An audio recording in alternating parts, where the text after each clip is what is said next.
नमस्कार दोस्तों, योगेश टेक्निकल में आपका फिर से बहुत बहुत स्वागत है। दोस्तों अभी आपने सुना, हमने एक गैस गीजर को ऑन किया लेकिन उसमें आग नहीं जल पाई।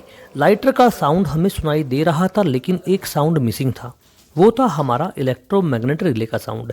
जैसा मैं आपको हर बार बताता हूं कि हमारे गैस गीजर को जब हम ऑन करते हैं तो दो साउंड हमेशा चेक कीजिएगा। सबसे पहले लाइटर का साउंड आता है और उसके कुछ सेकंड के बाद हमारे इलेक्ट्रोमैग्नेट उठने का साउंड आता है, जो इसमें से मिसिंग था। तो इसका सबसे पहला उपाय ये है कि रिले को चेक कीजिए। अगर वो ठीक है तो ठीक है, अगर फिर भी रिले काम नहीं कर रही तो आप अपने सिलेंडर के रेगुलेटर को हटा दीजिए और गैस पाइप को ऐसे खुला ही छोड़ दीजिए। इसका कारण है कि गैस नली में एयर पॉकेट का बन जाना। उसके बाद गीजर को ऑन कीजिए, ऑफ कीजिए और रिले के साउंड को सुनने की कोशिश कीजिए। अगर आपको रिले का साउंड सुनाई दे रहा है तो इसका मतलब कि आपकी रिले उठ नहीं पा रही थी हमारे गैस नली में एयर पॉकेट बनने की वजह से। उसको आप दो तरीके से ठीक कर सकते हैं। बिना रेगुलेटर निकाले गैस गीजर को कम से कम 5 या 6 बार ऑन ऑफ कीजिए, इससे एयर पॉकेट निकल जाती है। अगर जल्दी वर्किंग चाहते हैं तो आप रेगुलेटर को निकाल दीजिए, जैसे मैंने अभी आपको वीडियो में दिखाया, और पाइप को खुला छोड़कर आप गैस गीजर को 2 या 3 बार ऑन कीजिए और आप रिले का साउंड सुन सकते हैं, यानी कि रिले ने काम करना शुरू कर दिया। अब दोबारा से रेगुलेटर लगाकर सिलेंडर पर लगा दीजिए, लीकेज को चेक कर लीजिए। उसके बाद फिर से हमें गैस गीजर को चलाकर देखना है।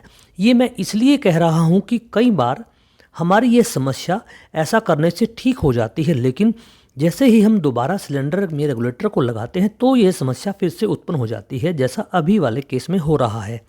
अभी मैंने आपका साउंड म्यूट किया है, सिर्फ आप मेरी आवाज़ सुन पा रहे हैं। जैसे ही मैंने रेगुलेटर से गैस की सप्लाई को भेजा तो हमारी रिले ने काम करना फिर से बंद कर दिया।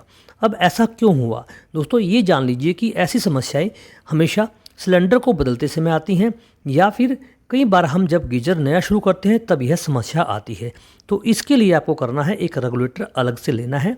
पुराने वाले रेगुलेटर को निकाल कर साइड में रख दीजिए, दूसरा रेगुलेटर आपको उस पर लगाना है। ध्यान से रेगुलेटर को लगाइएगा। उसके बाद फिर आपको उस रेगुलेटर को सिलेंडर पर लगाकर दोबारा से गैस को चालू करना है, फिर गैस गीजर को चलाकर देखना है।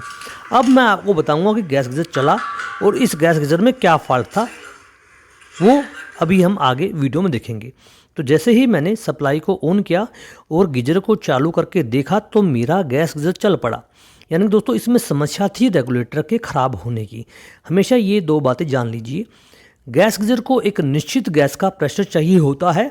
अगर उस प्रेशर से ज़्यादा या कम प्रेशर होगा तो हमारा गैस गीजर का इलेक्ट्रोमैग्नेट रिले काम नहीं करेगा। इसलिए रेगुलेटर को हमेशा समय समय पर चेक करते रहिए और आप रेगुलेटर को 6 महीने के बाद उसे अपने गैस चूल्हे पर लगा लीजिए, जैसे अदला बदली करते रहिए।